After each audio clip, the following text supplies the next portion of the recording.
Good morning, good afternoon, good evening, whenever you're watching this video. Today we are going to be reviewing the discography of the German metal legends Rammstein, known for their outrageous live shows, their distinctive frontman, and for controversy. Rammstein have captivated and outraged the world for 30 years. Since their formation, the lineup has remained the same. One of the most distinctive and commanding frontmen in music, Till Lindemann on vocals, Richard Kruspe on lead guitars and vocals, Paul Landers on rhythm guitar, Oliver Riedel on bass, Christian Flake Lorenz on keyboards, and Christoph Schneider on the drums. Being the face of the genre known as Neue Deutsche Härte, combining industrious guitars, pounding rhythms, and a heavy pinch of electronic influences, Rammstein would capture the imagination of millions of fans all over the world, being a rare example of a non-English speaking act having a global impact. Rammstein are a product of their environment, coming fresh off the press following the demolition of the Berlin Wall.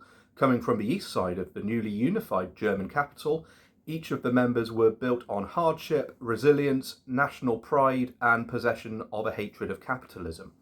Reunification, however, would mean opportunities for the 6 members that they would have never thought possible. As for Rammstein and me, believe it or not, they were the first metal act I actually got into when I was about 9 years old or so, which coincided with the release of Sonne, the music video I saw on Kerrang, and it led me on a path far removed to what I was listening to before. And as a result, Sehnsucht and Mutter would be amongst the first albums I would buy with my pocket money. So, enough waffle, more album reviews. So let's go. Zeit. Translated as time in English, and at the time of this recording is their most recent release, coming out in 2022. I was absolutely thrilled when Rammstein had plans for a new album. Having had longer breaks between albums in the past, the one that came before this came out only 3 years prior, which is actually quite short for Rammstein standards.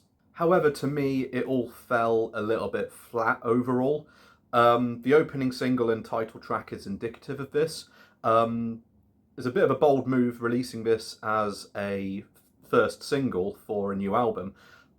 It's a very slow song, but as a result, it lacks any kind of energy.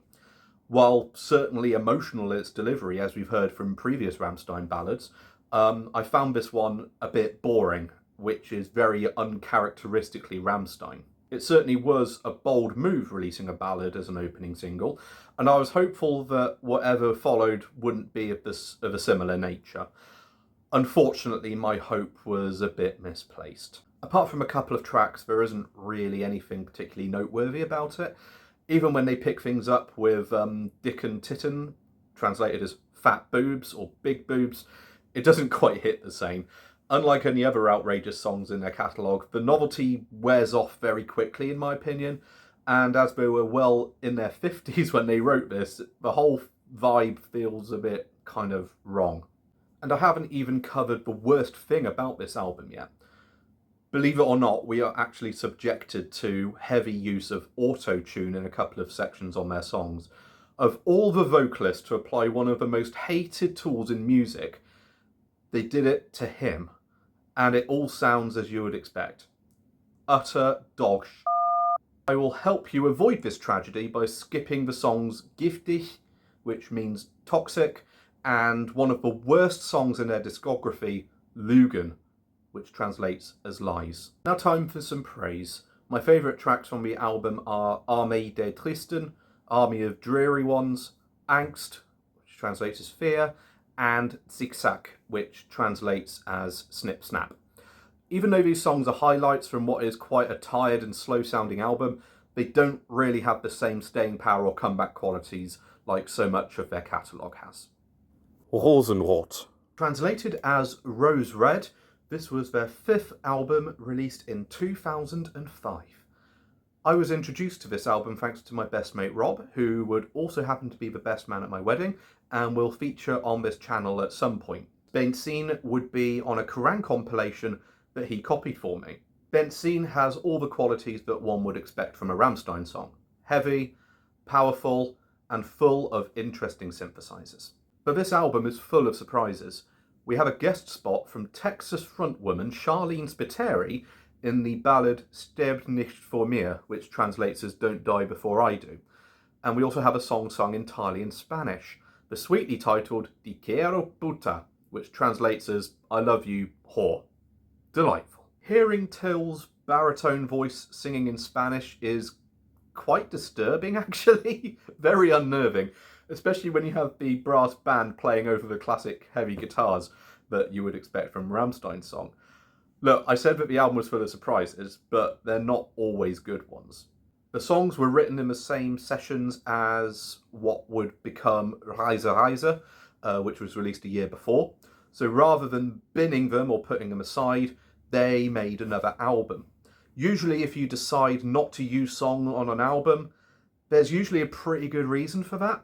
Whereas a lot of the songs sound like B-sides, there are actually some excellent songs here. Highlights for me are the German LGBT anthem Mann gegen Mann, which basically means man against man, the masterpiece Spring, which translates as jump, and the title track Rosenrot, and the previously mentioned Benzin. Rammstein have more or less phased out these songs entirely from their live performances. When you listen to it, you can kind of understand why for the most part, hence why it's in second bottom. Herzeleid. Translated as Heartache, this is the German legend's debut, released all the way back in 1995. While it may not be as well produced as their future albums, you can definitely hear how influential this album has been in their career. Their use of analog synths, heavy guitars, and pounding rhythms have become synonymous with their sound for 30 years now at the point of this recording. The opening track is one of the best, if not the best beginning of any Rammstein album, Wollt ihr das Bett in Flammen sehen, which translates as Do you want to see the bed go up in flames, which is a very deliberate intent to both captivate and shock the audience with its in-your-face arrangement. Their trademark shock rock elements coming to the fore with Du riechst so gut, which translates as you smell really good, Weißes Fleisch, translates as white flesh, and of course in the artwork with 6 sweaty, topless, muscly German men on the front cover, which was of course always going to turn a few heads. My highlights from this album are the opening track, Wollt ihr das Bett in Flammen sehen, Asche zu Asche, which translates as ashes to ashes, Du riechst so gut, and Rammstein. Yes, they have a song called Rammstein. Just to clarify, the band's name translates as ramming stone, whereas Rammstein was also the site of a German air disaster, which actually only has one M in it, but they called it Rammstein with 2 M's just to make things a little bit more confusing. But I hope you get the picture from this description. While the album may not be perfect, the foundations are plain to see, and it would be criminal to pass on this one if you're a long-time fan or simply new to the group. Reise Reise. Released in 2004, this would be the follow-up to their most successful album and commercial breakthrough, Mutter. It would also be the beginning of their more experimental stages, along with Rosenrot, with longer songs, different drop tune guitar tunings, and more epic storytelling. This is fully on display with the songs like Mein Teil, which translates as My Part, Dalai Lama, Morgenstern, which translates as Morning Star, and Stein um Stein, which translates as Stone on Stone. But in the same breath is very accessible with songs like Keine Lust, which basically means no desire, and Amerika, being real earworms. As with a lot of things Rammstein, controversy was never too far away. Their lead single, Mein Teil, was written about the German cannibal Armin Meiwes, who infamously met a man called Bert Brandes, who was wanting to be eaten. The story is told from Bernd's perspective, and if the song wasn't controversial enough, the band decided to put out one of their movie-like music videos, which features themes such as transvestitism, S&M, sex, and displays of mental illness. When they play the song live, Lindemann simulates cooking Flake, the keyboard player, in a giant cauldron before escaping, and is chased by Lindemann with a flamethrower. Rest assured, this is perfectly normal for a Rammstein concert, and for the health and safety conscious among you, Till Lindemann is a fully qualified pyrotechnician, so it's fine. Enough about Mein Teil. There is the duology America, which is written in a very tongue-in-cheek way about how capitalism is great, followed by Moscow, which is basically the same thing but about communism. The chorus itself is sung in Russian by guest vocalist Victoria Fesh. The highlights for me on this album are Dalai Lama, Mein Teil, Los, and Ohne Dich, which means without you. So, yeah, in short, it is the best of what Rammstein has to offer as far as the heaviness, the theatrics, the shock rock, and the also sort of quirky experimental side of their sound as well. So, yeah, definitely one to check out if you're only familiar with the hits. Untitled. Released in 2019 after a 10-year gap, the longest such gap in the band's career, when they unleashed their lead single to the world along with the brilliantly directed music video, the deeply thoughtful and equally powerful Deutschland, which was certainly worth the wait with its memorable synth hook and thumping rhythm. The song tells of the singer's conflicting relationship with his motherland, being a multicultural hub, booming economy, the land of precision, and also the location of disturbing atrocities such as the rise of Nazism in the 20th century and the resulting Holocaust, as well as the deep divisions that exist in the country, especially in their home city of Berlin. Similarly, powerful songs follow with the likes of Radio, being a song that takes the band back to East Germany when they were much younger, as they had the radio as their only form of entertainment, with TV being basically not allowed in communist-era East Germany. The intensity throughout is noticeable as the album progresses, with the likes of Zeig dich, which means show yourself, Ausländer, which means immigrant, as well as the song Sex, before coming to a head with Puppe, which translates as doll, which is one of the most dark songs of their career. The song tells of a young boy whose older sister works as a prostitute, and in her absence gives him a doll as a companion. In his distress from hearing his sister in trouble, he bites off the doll's head as a coping mechanism, and he then finds his sister dead via the keyhole of her bedroom. The story alone is disturbing, but Till's vocal performance here is him at his most unhinged and distressed, and captures the character's understandable trauma phenomenally well. My highlights are Deutschland, Sex, Puppe, and Weit weg, which translates as far away. For the most part, it's a brilliant album, but there are a couple of dud tracks which let it down a bit. I feel that without them, the album would have been an awful lot better as we got to the climax. That being said, the other albums that come after this in this rating have a lot more in their arsenal that simply whet my appetite more. Sehnsucht. Translated as Longing, this is their second album, released in 1997, and this was the first album that I bought from this band. With this in mind, the sentimental side of me rates this album very highly due to its importance to me, but is it any good? Hell yeah. The first thing you hear is a Middle Eastern style wordless vocal before breaking into the classic bouncing heavy arrangements that we know and love. We then go through an industrial metal journey with the likes of Engel, which translates as angel, with the dreamy female vocals in the pre-chorus, the brutal restlessness of Tia, and one for the sadomasochists upon you, Book Dish, which translates as bend over. We also have the delicate and haunting elements, which feature more heavily on songs such as Spiel mit mir, which means play with me, and Klavier, which means piano. I can't talk about this album without its most well-known and most iconic song in Du hast. The opening synthesizer will be recognised by millions of people, and it has comfortably broken into the mainstream rock sound. Plus the never-ending vocal hooks of Du hast, Du hast, Du hast mich, the translation being you have, you have, you have me, but it has on numerous occasions been mistranslated as you hate. In German, hast with two S's sounds the same as hast with one S. Double S is hate, and one S is the verb to have. The song tells of an exchange of wedding vows, and Till's character says nothing and then says no when being asked to be theirs forever and to be there for better or for worse. So, yeah, a bit of an anti-wedding song, if you like. I should point out as well that when I saw them live and they played this song, I think I probably lost about a stone from all the jumping I was doing back then.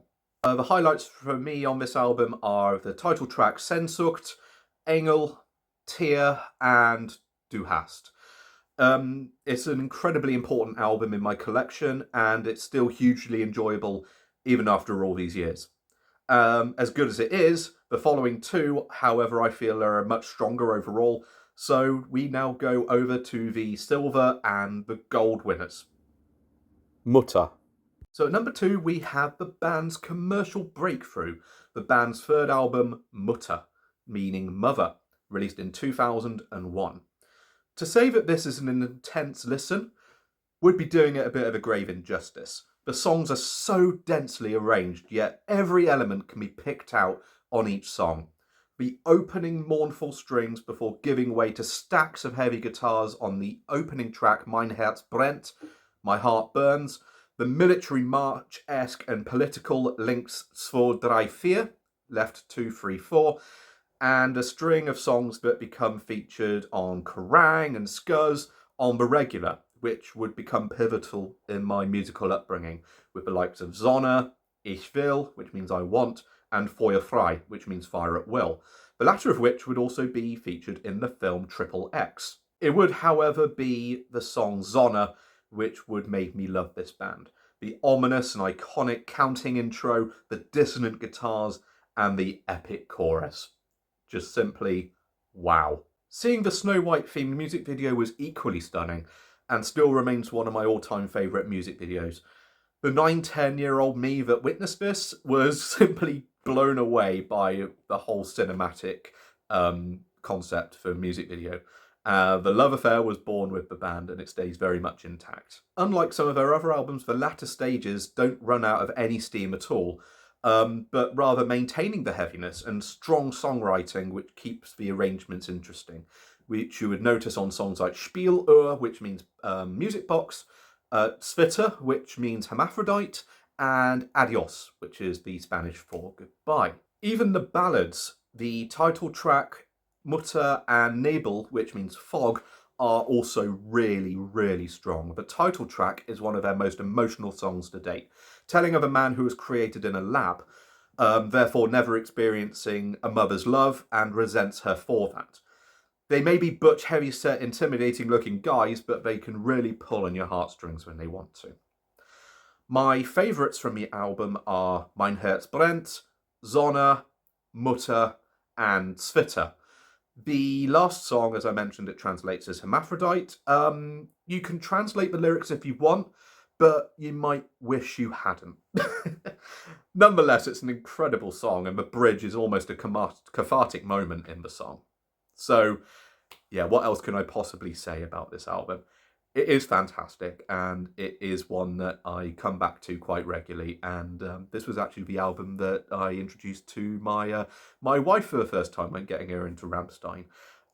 She loves this album as well, but not as much as number 1, which goes to Liebe ist für alle da. Released in 2009, we have their 5th album, Liebe ist für alle da, which takes Nummer 1. I love this album so much. It's not often that a band 10 years into their career at that time come with such a powerful and fascinating album. Their explosive opener Ramlied, which basically means Ram Song, followed by the lead single from the album and the depraved headbanger Ich tu dir weh, which means I hurt you. The opening salvo is an overdue return to form following the mixed results of Rosenrot.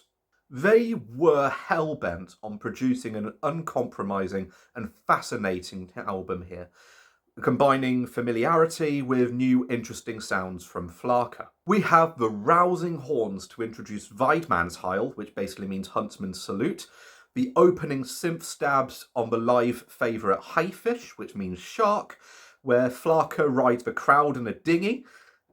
Believe me, I've seen it in the flesh and on DVD, and it is always hilarious to witness.